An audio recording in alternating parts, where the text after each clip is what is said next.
Glórias a Deus. Estamos tratando sobre o tema de oração.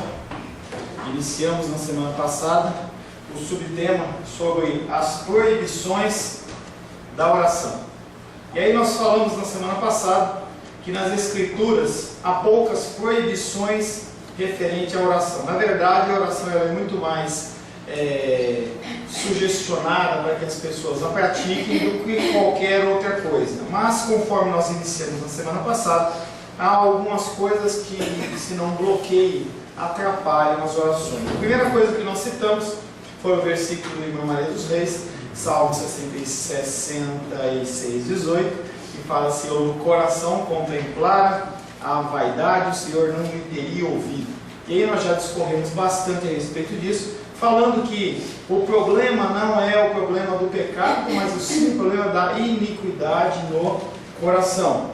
E aí o entendimento é que se a pessoa ela tem aquele pecado de estimação no coração, ela sabe que está errado, e mesmo assim ela alimenta aquele pecado, as suas orações elas não são ouvidas. Falamos também que a pessoa ser uma pecadora, ela não bloqueia a oração, porque se assim o fosse, nenhum de nós poderíamos orar, exceto o Senhor Jesus Cristo, que pisou aqui na terra. Todos, a partir de Adão até o último ser humano que aqui existir, ele vai ser pecador. Então as orações elas têm que ser orações feitas por pecadores, não tem o que se falar. No Salmo 66 nós falamos também que 17 versículos são versículos de alegria e de louvor a Deus pelas suas realizações poderosas. E aí no verso 18 ele fala que tudo poderia ser diferente se as orações dele não tivessem sido atendidas. Pior do que não orar é orar de uma maneira indigna. E aí nós lemos na semana passada ainda dois textos, dois provérbios, Provérbios 15 e 29. O Senhor está longe dos perversos, mas atende a oração dos justos. E Provérbios 28, 9, que fala: que desvia os ouvidos de ouvir a lei, até a sua oração será abominável. Nós finalizamos falando sobre confissão, e nós iniciamos esse assunto falando sobre o problema da confissão, que na verdade não é um problema se a gente não executa. A partir do momento que a gente se converte ao cristianismo protestante, a gente acaba tomando uma série de medidas em relação ao cristianismo católico, em que algumas coisas a gente acha que não é muito bem assim, e a gente acaba eliminando na sua grande maioria, sendo que grandes conceitos, a maioria dos conceitos, se não a maioria dos conceitos, muitos deles, eles são totalmente bíblicos. E a pessoa ela acaba numa atitude até ignorante, abrindo mão de conceitos e entendimentos simplesmente porque quer uma diferenciação entre o protestante e o católico, e isso é simplesmente uma tremenda ignorância, no sentido de burrice mesmo. Tá? Lembro que lá em São Paulo, meu pastor falecido, o pastor Jones, ele conta uma história que certa vez ele estava indo pregar o evangelho nesses países muçulmanos, e pegaram ele logo no aeroporto com uma Bíblia na mala. Se você não sabe, você entrar com uma Bíblia num país que é muçulmano é um crime de pena de morte ou então prisão perpétua. E aí colocaram aquele homem numa prisão, verificaram que ele não era um nativo, então ele acabou tendo um pouco mais de tranquilidade no tratamento. Mas eu sei que ele conta, com todos os exageros que ele gostava de fazer, ele conta que por 3, 4 meses ele ficou preso numa prisão. E ele falava inglês, ele falava português e falava francês. E aqueles homens não faziam questão nenhuma de entender o que ele estava dizendo. Até que certo momento apareceu um padre católico que pôde estar conversando com ele em francês, e ele pôde estar orquestrando toda a libertação dele. E a frase do pastor Jonas era: há muito mais semelhanças do que diferenças. E isso em relação ao católico, em relação a nós, em relação à presbiteriana, em relação à Assembleia de Deus, em relação ao batista, e a gente acaba criando verdadeiros nichos, guetos, entendeu? Achando que somente a nossa igreja ela é a que salva. Isso não existe. Estava conversando com uma amiga minha, antiga, de outros tempos de igreja, e ela falando assim que a igreja onde ela congregava lá em São José dos Campos, se a pessoa sair da igreja, os membros eles são exortados a não ter contato com as pessoas que saem da igreja, porque as pessoas elas não entendem a visão e elas não têm. É algo semelhante aos testemunhos de Jeová, em que o meu cunhado, ele é testemunha de Jeová, e com o tempo ele estava afastado, e as pessoas elas passam longe. É melhor a pessoa ser do mundo do que ser um ex-testemunho de Jeová. E aí você tem um aniversário, não se chama, você tem aniversário, já não chama, né, porque o testemunho de Jeová não comemora, mas qualquer tipo de festividade, qualquer coisa, a pessoa ela não existe. É um negócio muito doido. E uma igreja cristã, que se diz cristã, também age dessa maneira. Voltando ao sentido da confissão, o objetivo aqui é falar que o ato de confessar é algo extremamente bíblico. Nós já tratamos isso no módulo anterior de oração, em que o problema você tem em você ter o confessar é você primeiramente achar que você só pode confessar para mim, como pastor seu. Não, isso é mentira, tá? Eu, como pastor, eu posso receber a sua confissão, sim, tá? Como homem que o Senhor separou pela graça e misericórdia, Ele me separou para esse objetivo. Mas a palavra de Deus diz que nós temos que confessar uns aos outros. Qualquer pessoa que tem um mínimo de conhecimento da palavra de Deus, um mínimo não, que tem um bom conhecimento da palavra de Deus, ele é suficiente para ouvir a sua confissão, porque não é simplesmente ouvir a confissão, ele tem que ouvir a confissão e dar uma resposta bíblica àquilo que está sendo falado. E não é rezar 10 Pai Nosso e 10 Ave Maria, não é esse o objetivo, nem trazer nenhum tipo de penitência a vocês, sim trazer à luz das Escrituras uma análise daquilo que foi falado. Então, se você vem e confessa um pecado a mim, eu não vou simplesmente falar, eu tenho que ouvir aquilo que está falando, e eu vou ter que falar assim, olha, segundo a palavra de Deus, a situação é essa.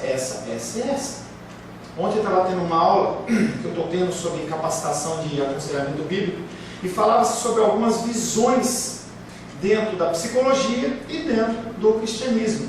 E uma delas é que a pessoa ela tem que acomodar o seu pecado. Então você vai ao psicólogo, o psicólogo fala aquilo, você fala que o psicólogo tem o famoso divã, em que a pessoa está lá naquela figura que parece aqueles quadros, anotando, mas em nenhum momento ela vai falar que você está errado, porque uma das visões da psicologia, das muitas que tem, entendeu? É que esse negócio de erro e pecado não existe, e sim, é simplesmente uma ótica. Então se você vai lá com um problema de homossexualismo, com um problema de masturbação, com um problema de adultério, não, você tem que ser feliz. Então nós vamos tentar acomodar o seu pensamento, o seu jeito de ser, para que você não fique entristecido consigo mesmo. É uma visão. Então quando você vê o conceito da confissão, você tem que encontrar pessoas, homens e mulheres de Deus, primeiramente. Segundo, que tenham um pouco de conhecimento das Escrituras, que possa orientar você dentro daquilo que foi confessado. Tá? Então, o ideal seria que todos nós fôssemos capazes, tanto de maturidade emocional, como maturidade espiritual, para recebermos a confissão uns dos outros. Davi confessou frequentemente pecados nos Salmos. Quando você olha os Salmos, não na sua totalidade, mas numa grande maioria, o salmista que escreve é Davi. E Davi, ele usa os Salmos muitas vezes porque são orações que ele faz em que ele está confessando os seus pecados. O fato de ser um pecador, além de ser um motivo, é um pré-requisito. Para que você possa confessar os seus pecados, você tem que ter pecado. Não tem como você confessar um pecado se você nunca pecou. E Davi, ele era um pecador de mão cheia. Mas Deus olha para aquele homem e fala: Davi é alguém que é segundo os meus olhos, segundo o meu coração. Como é isso? Um homem que adulterou, que matou o seu amigo, casado com essa mulher. Será que Davi ele só se converteu depois? Em algum momento depois? Ou ele já tinha o coração segundo o coração de Deus? Quando ele é confrontado por Natã em relação a alguns dos seus pecados, ele se arrepende. Entenda que você confessar um pecado não quer dizer que você se arrependeu. Às vezes a gente vê na televisão policiais, né, prenderam aquele bandido, aquele estuprador, assassino, olha para a pessoa e fala assim: você matou fulano? Matei.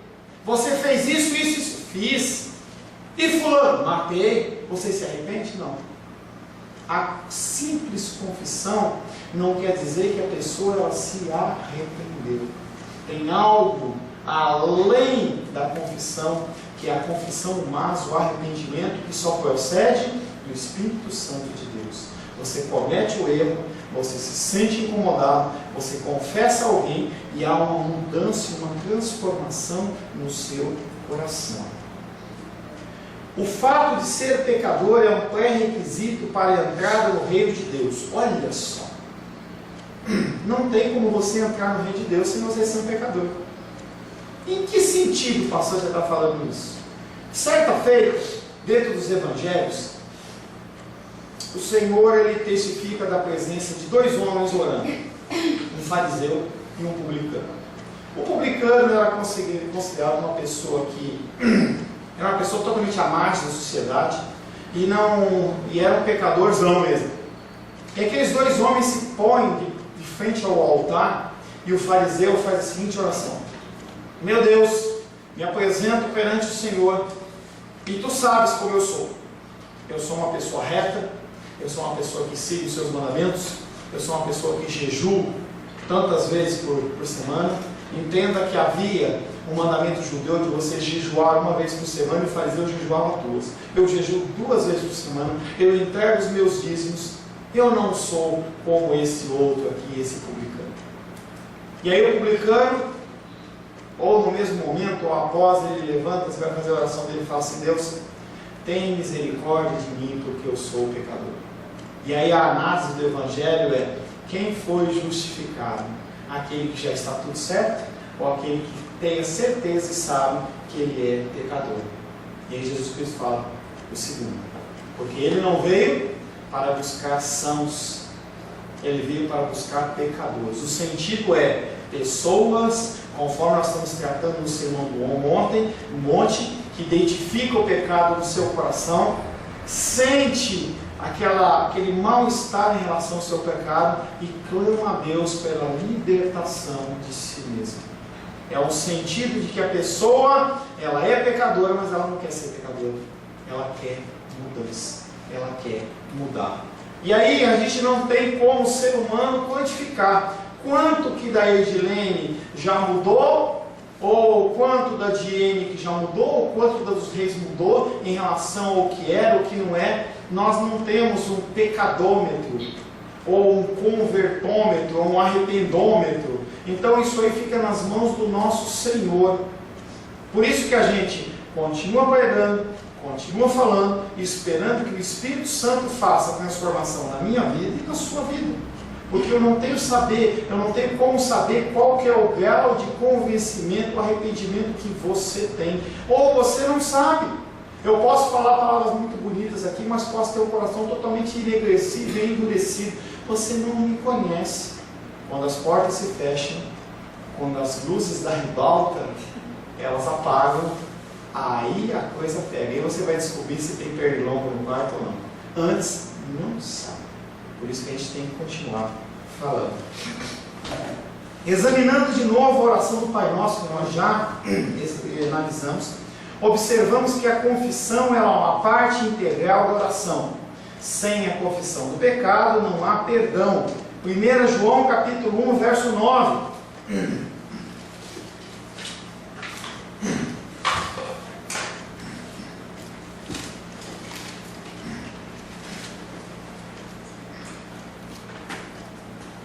1 João capítulo 1, verso 9, alguém leia por gentileza?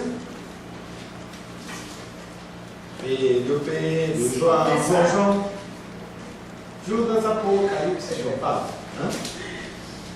Se confessarmos nossos pecados, fiel e justo como é, Ele perdoará nossos pecados e nos purificará de toda iniquidade. Volto novamente a falar para você. É um assunto que nós já tratamos, mas eu sempre volto porque ele é importante. Você acha que Deus ele está vinculado a você se arrepender dos seus pecados? Ou Será que Deus ele vai te perdoar na medida que você perdoa os pecados dos outros ou se arrepende? Queridos,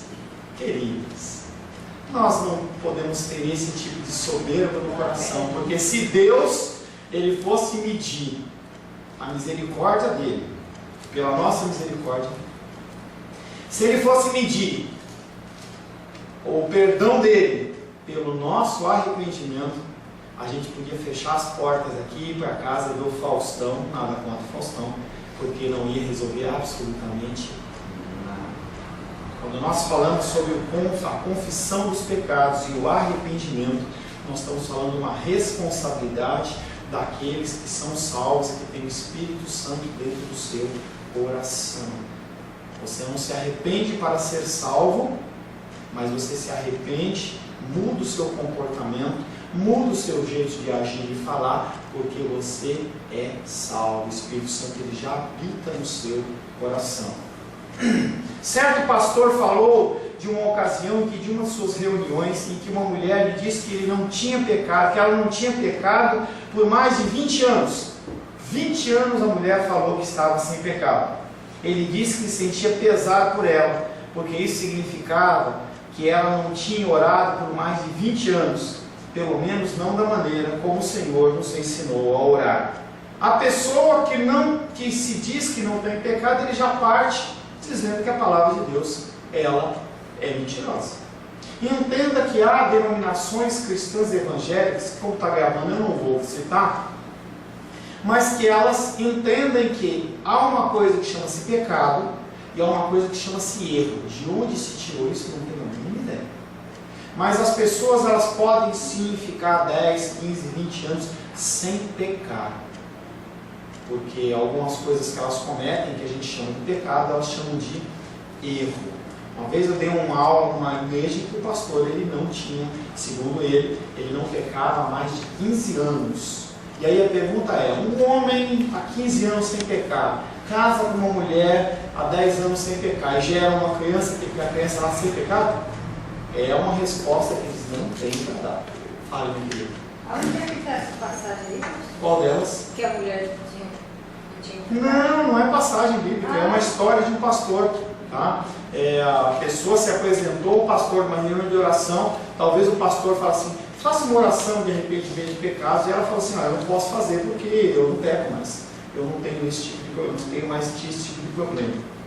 Não estou sugerindo que quanto mais pecarmos, mais seremos qualificados para a oração. E aí as pessoas elas vão para um outro extremo, achando que quanto mais pecar, mais é digno da oração. Como tem aquele texto bíblico, esqueci o endereço, que o apóstolo Paulo fala, onde superabundou o pecado, superabunda a graça. E nós já tratamos sobre isso, em que as pessoas da época de Paulo ouviam isso e falavam assim, então eu vou deitar e rolar. Estava vendo um seriado com a Rosângela ontem, em que uma pessoa ligou para um homem e falou assim, você já está pronto para rolar na lama? E é bem esse sentido. A pessoa ela acha que, porque quanto mais ela peca, mais é a manifestação da graça e da glória de Deus, como se fosse um livre indulto para você pecar. Esquece isso. Tá? Obviamente, isso é uma conclusão falsa. Entretanto, confessar o pecado, pedir perdão pelas nossas dívidas ou transgressões é parte integral da parte da oração, como o próprio Senhor Jesus nos ensinou. De fato, quanto mais piedosos somos, quanto mais nos esforçamos para ser dedicados, tanto mais dolorosamente conscientes dos nossos pecados nós seremos. Quanto mais você entende a palavra de Deus, mais a ótica, mais o espelho, ele está limpinho para você ver quem é você, do que é feito o seu coração. Pessoas elas vêm para o aconselhamento bíblico, e o aconselhamento bíblico ele é diferente do aconselhamento cristão, porque o aconselhamento cristão ele mescla psicologia com conceitos bíblicos, e a gente não é o foco da nossa aula, mas não há concordância entre psicologia e cristianismo. Um aconselhamento bíblico, se você vier comigo para participar de um aconselhamento bíblico, você vai apresentar alguns elementos da sua vida e eu vou tratar ele biblicamente. E o tratamento bíblico é falando de versículos bíblicos e de conceitos bíblicos. E dificilmente você vai encontrar um respaldo do tipo, não, você tem razão. Pessoas vêm com problemas de drogas, problemas de homossexualismo, de adultério, e aí o cara vem, não, mas é porque a minha esposa ela não é carinhosa o suficiente. Não, a minha esposa ela não quer ter tantas relações como eu quero. A minha esposa, não, isso não é justificativo. O pecado é dele. O adultério não pode, ou qualquer outro pecado, não há justificativo que você possa dar por um elemento terceiro. O pecado, ele age no meu coração e no seu coração, porque ele habita aí. Tem um livro que, se o Senhor assim permitir, que chama O Mal que Habita em Mim. Da mesma maneira que o Espírito Santo ele habita no seu coração, também o mal habita no seu coração, no meu coração. E nós temos essa tendência de agir em relação às coisas, em relação ao mal. O apóstolo Paulo, como uma das pessoas que são referências abaixo do Senhor Jesus Cristo, ele fala, o mal que eu não quero fazer, esse eu faço.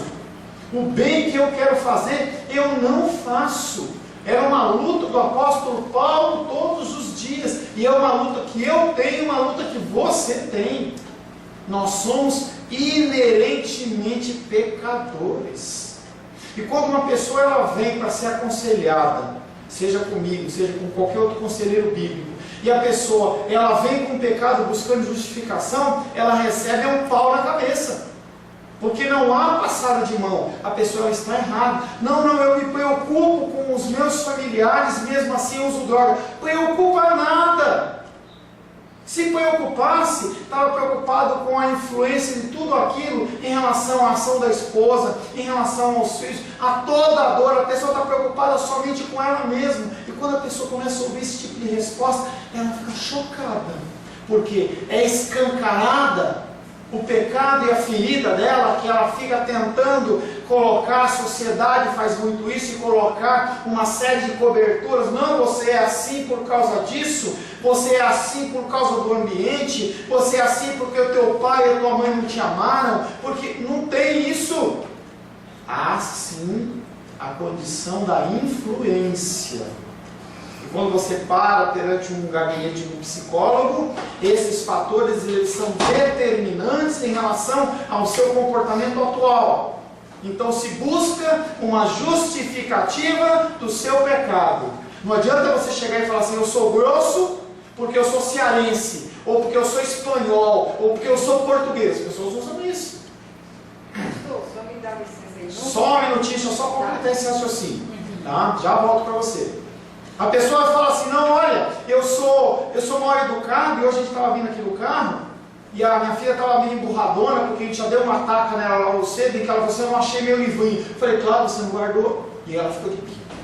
E aí, a minha tia falou um negócio com ela, a minha mãe falou assim, eu não falei nada na hora, porque quando você chama a atenção de alguém, você tem que chamar no particular.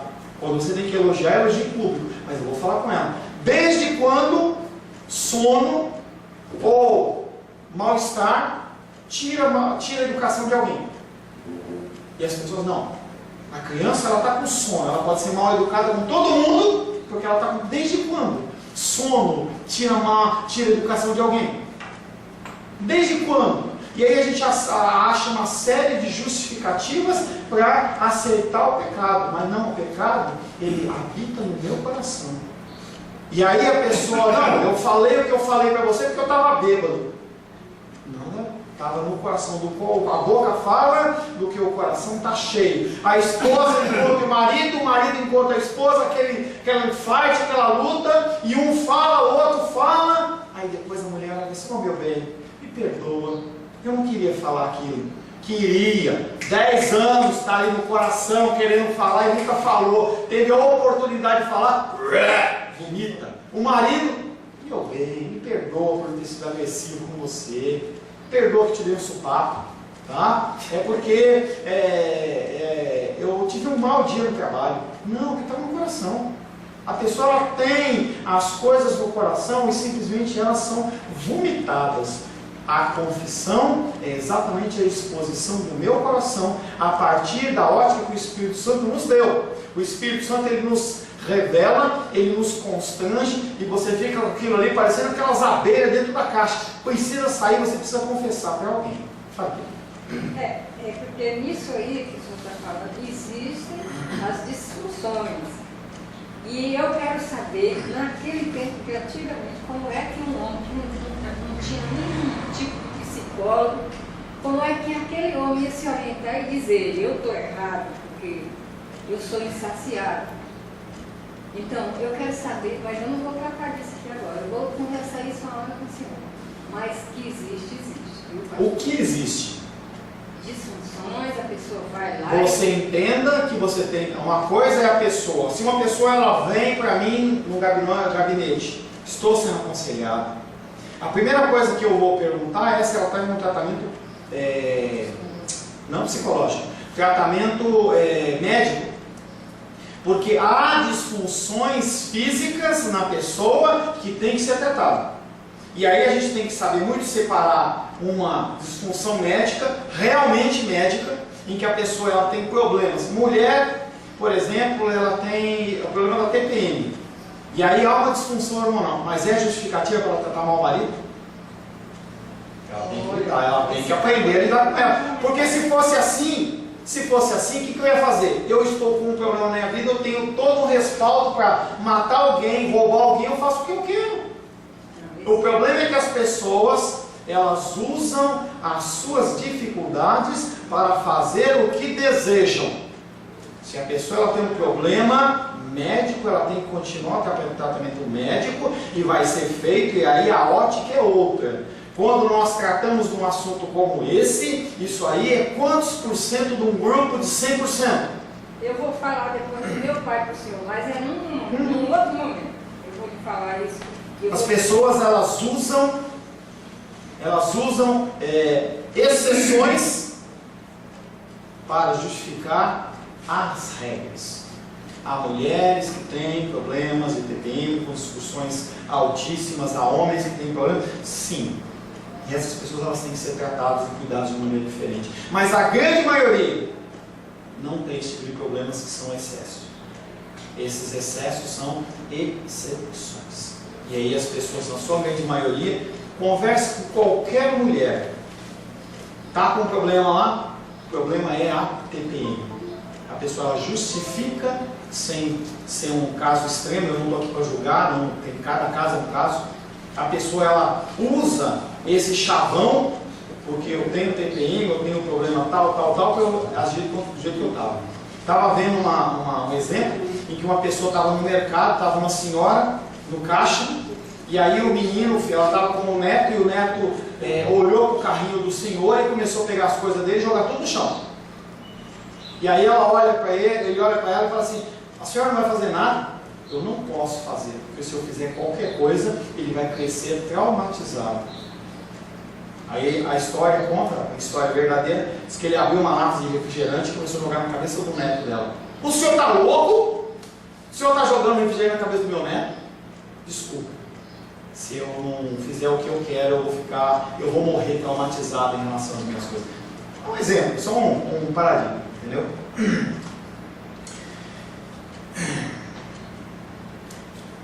Não estou sugerindo que quanto mais pecarmos, tanto mais qualificados estamos para a oração. Obviamente, isso seria uma conclusão falsa. Entretanto, confessar o pecado, pedir perdão por nossas dívidas ou transgressões é uma parte integral da prática da oração. De fato, quanto mais piedosos somos, quanto mais nos esforçamos para ser dedicados, mais dolorosamente conscientes seremos do nosso pecado. É como andar em direção a uma montanha. Quanto mais nos aproximamos da montanha, maior ela fica. Ela continua no mesmo tamanho, mas conforme você se aproxima, é que nem o pecado. Conforme você vai estudando as escrituras, você vai vendo que aquele pecado, aquele seu jeito de ser, ele é bem pior do que você imaginava. Algo semelhante a uma pessoa que está com câncer, quando o médico abre e fala, está bem pior, alcançou outros órgãos que a gente não estava vendo. A sensibilidade ao pecado é maior quanto mais próximos estivermos de Deus. Sem santidade, ninguém verá a Deus. E conforme você se aproxima de Deus, mais o teu crivo, mais a tua ótica ela fica apurada. O menor pecado causará em nós profunda tristeza. Podemos ter certeza de que ser culpado do pecado não nos desqualifica do privilégio de entrar na presença de Deus. Você, como pecador, você, através de Cristo, você tem esse direito de entrar. Você, como pecador por si só, esquece. É aquilo que a gente já tem falado. Nós, por nós mesmos, não conseguimos nos fazer cristãos. O salmista não estava falando sobre cometer pecado, e sim tolerar pecado. E a versão da Diane, naquele último texto que nós falamos, fala iniquidade. O pecado que nós cometemos e a tolerância em relação ao pecado. Estou falando em relação a você, podemos falar em relação à igreja, em relação à nação. Nós temos uma tolerância em relação ao Brasil, em relação à impunidade, em relação a propinas, em relação a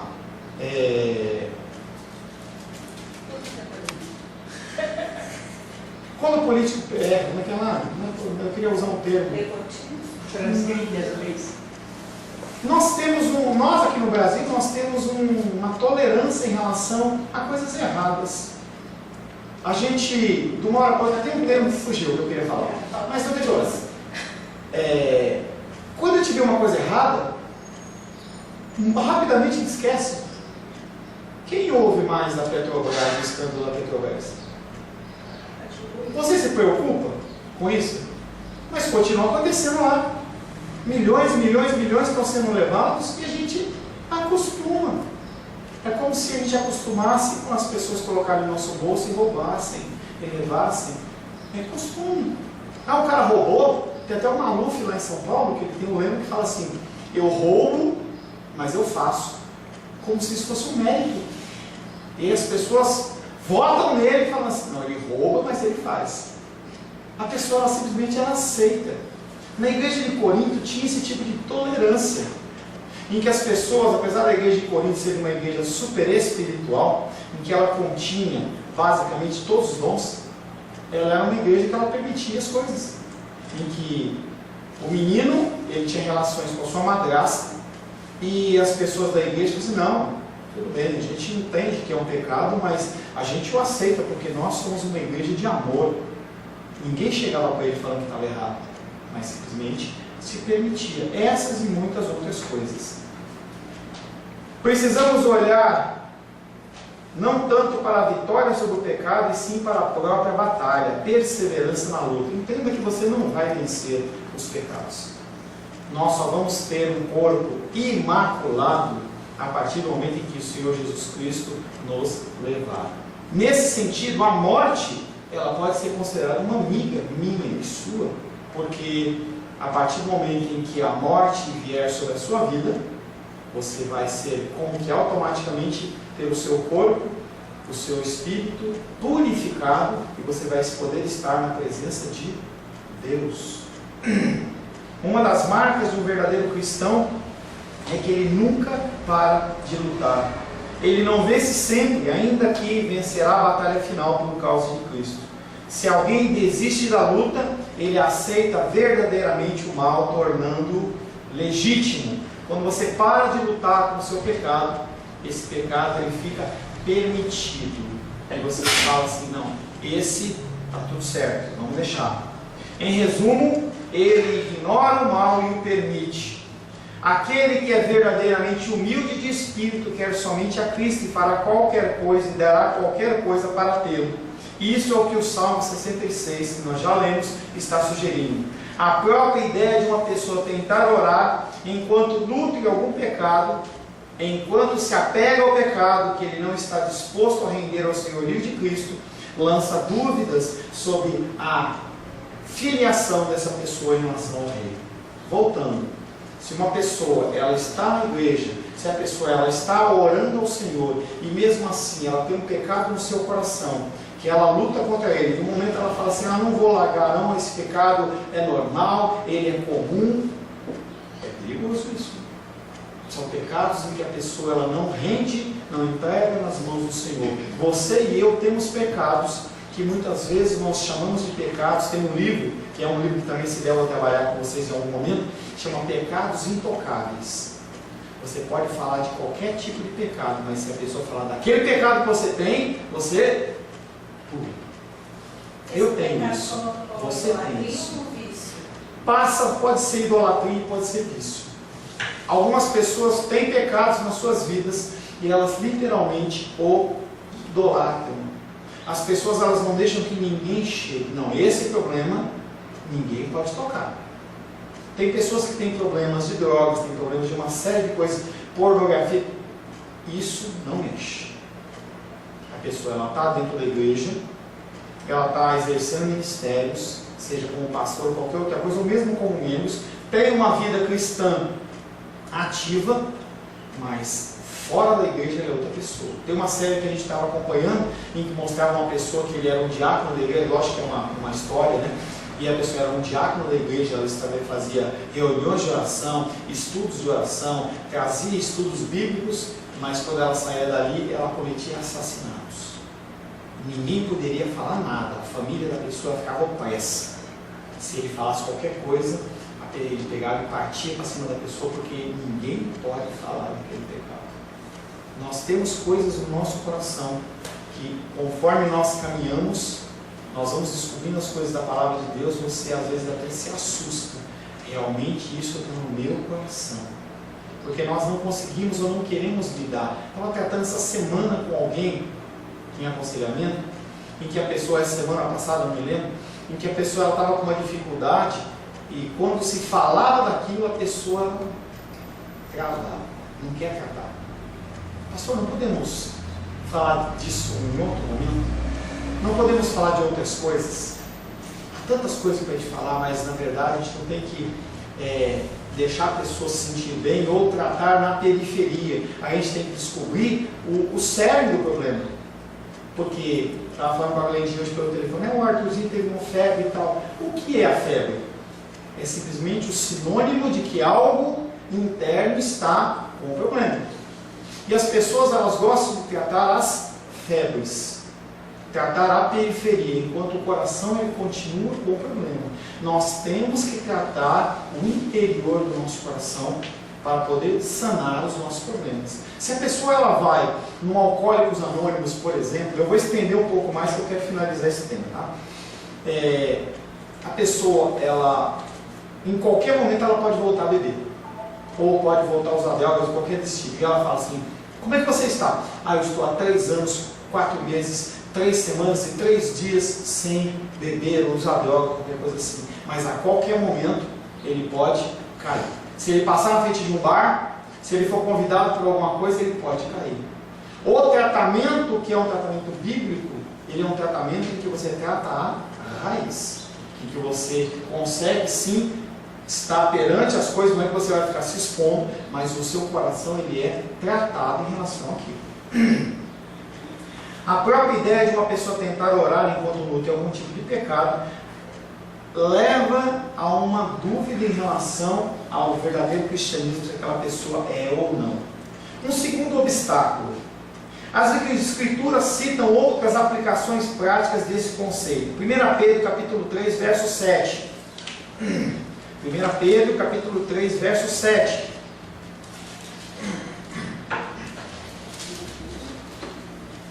Maridos, vós igualmente vivei a vida comum do lar, com discernimento, e tendo consideração para com a vossa mulher como parte mais frágil. Tratai-a com dignidade, porque sois juntamente herdeiros da mesma graça de vida, para que não se interrompam as vossas orações.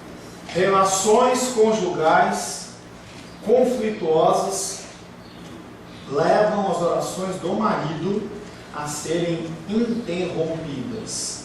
A função do homem, como sacerdote, como aquele que tem a sua mulher submissa a si, tem uma responsabilidade, que é a responsabilidade de manter a ordem no lar. A mulher é a parte mais frágil e o homem ele tem a obrigação de fazer a manutenção do seu lar. E se ele assim não procede, as suas orações, elas são orações vãs. Como o irmão Cláudio às vezes ora, a oração não passa do teto. É uma responsabilidade que o homem tem de manter o seu lar da melhor maneira possível, cuidando da sua esposa, ensinando a sua esposa, tratando a sua esposa, como Cristo fez com a igreja, estando disposto a morrer por ela. A palavra grega, traduzida por se interrompam, significa literalmente cortar. A oração ela não sobe. Se não tratarmos da discórdia no relacionamento conjugal, as orações são cortadas. Mas não é responsabilidade da mulher também? Não, a responsabilidade é do homem, não é da mulher. Nós, como homens, temos essa obrigação de descobrir o que está errado e consertar. Não podemos deixar passar, não podemos fazer biquinho, e isso é uma coisa que vem também com a responsabilidade, com a autoridade sacerdotal. Muitos homens que não fazem isso, ou porque não sabem, ou porque não querem, vão ser cobrados pelo Senhor da mesma maneira. Nós, como homens, temos a obrigação de fazer com que o nosso lar funcione corretamente. E se alguém tiver que sofrer, somos nós. Mateus capítulo 5, versos 23 e 24.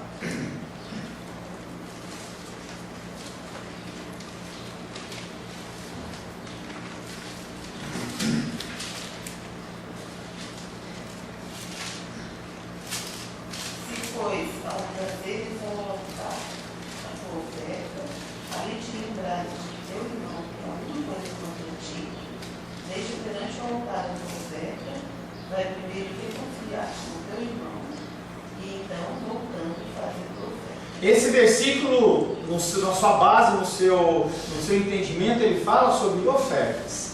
Se você tem um coração amargurado em relação a alguma coisa, não adianta você trazer a sua oferta, o seu dízimo para a casa do Senhor, porque Ele não aceita.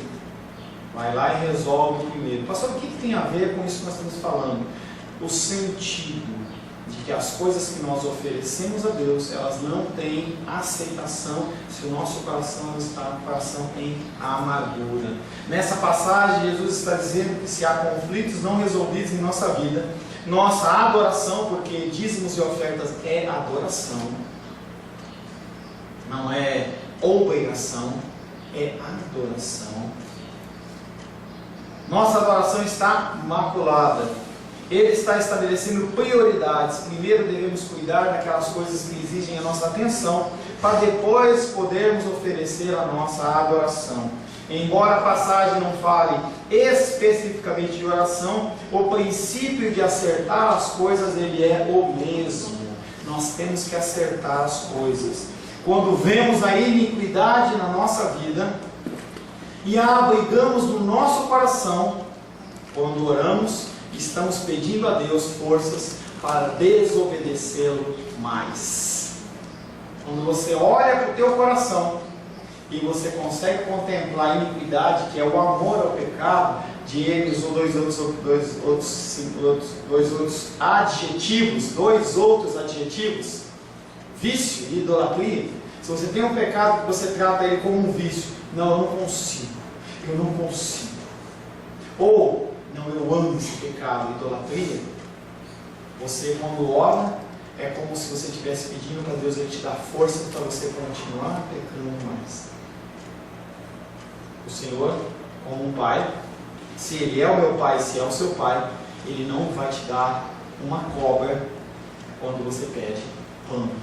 É por isso que as nossas orações, muitas vezes, elas não são atendidas. Porque se as nossas orações o fossem, nosso estado inicial, nosso estado final seria pior do que o nosso estado inicial. Nós temos que ter cuidado com a nossa vida. A vida nossa espiritual é algo muito sério, em que nós temos que a todo tempo, nós temos que estar analisando o nosso coração para ver para onde que ele está tendendo. E o que nós temos alimentado? Nós temos alimentado uma vida cristã verdadeira, ou nós temos alimentado uma vida cristã falsa e religiosa? Feche seus olhos. Senhor, em nome de Jesus, queremos agradecer a Ti pelo Teu grande amor, pela Tua graça, pela Tua misericórdia que é extensiva às nossas vidas, dia após dia, após dia, após dia, Senhor. Queremos, Pai querido, pedir ao Senhor que o Senhor nos ensine os propósitos, Pai querido, os intentos das orações, para que nós possamos mais e mais aprender do Senhor e viver segundo o Teu querer e segundo a Tua vontade. Abra o nosso entendimento para os pecados do nosso coração, para aqueles que de alguma maneira já se tornaram, Pai querido, nossos pecados de estimação, que nós não queremos mais lutar, nós não queremos mais tratar, e se alguém fala dele, nós, Pai querido, achamos ruim. Pedimos ao Senhor que o Senhor nos constranja, Pai, para que nós possamos, como quando nós estamos enfermos, nós vamos ao médico, que nós possamos nos expor ao tratamento bíblico das nossas enfermidades espirituais, em nome de Jesus. Amém. Amém. A paz seja convosco. Meu nome é Paulo César, eu sou pastor da Igreja Cristã Semente de Vida, aqui em Brasília, Distrito Federal. Me alegro que a palavra tenha te alcançado. A palavra faz isso, ela alcança as pessoas aonde quer que elas estejam. E você foi agraciado com esta palavra. Não que eu tenha nada especial a te dizer. A palavra ela é suficiente e ela usa quem ela quer. E eu me alegro por ter sido um canal para poder te abençoar. Mas eu quero te dizer que não basta você ser um ouvinte. Não basta ser uma pessoa que se alegra quando você ouve a palavra de Deus. A vida ela é feita de decisões. Se você está ouvindo essa palavra hoje, eu creio que o Espírito Santo tem um propósito especial com você. Muito mais do que prosperidade, muito mais do que uma cura física, uma cura emocional ou espiritual, Ele quer te alcançar para a vida eterna. Nós investimos nosso tempo, nós investimos as nossas forças em coisas terrenas, mas o Senhor Ele tem muito mais a oferecer. Ele tem sim para você a cura. Ele tem sim para você a prosperidade, mas Ele tem muito mais que isso. Submeta-se a um Deus que Ele é capaz de mudar e transformar a sua vida por completo. Creio que o Espírito Santo é capaz de tocar o teu coração. Quero pedir que você curve a sua cabeça. Senhor, em nome de Jesus, coloco na tua presença essa vida que ouve esta ministração, que ouve esta palavra.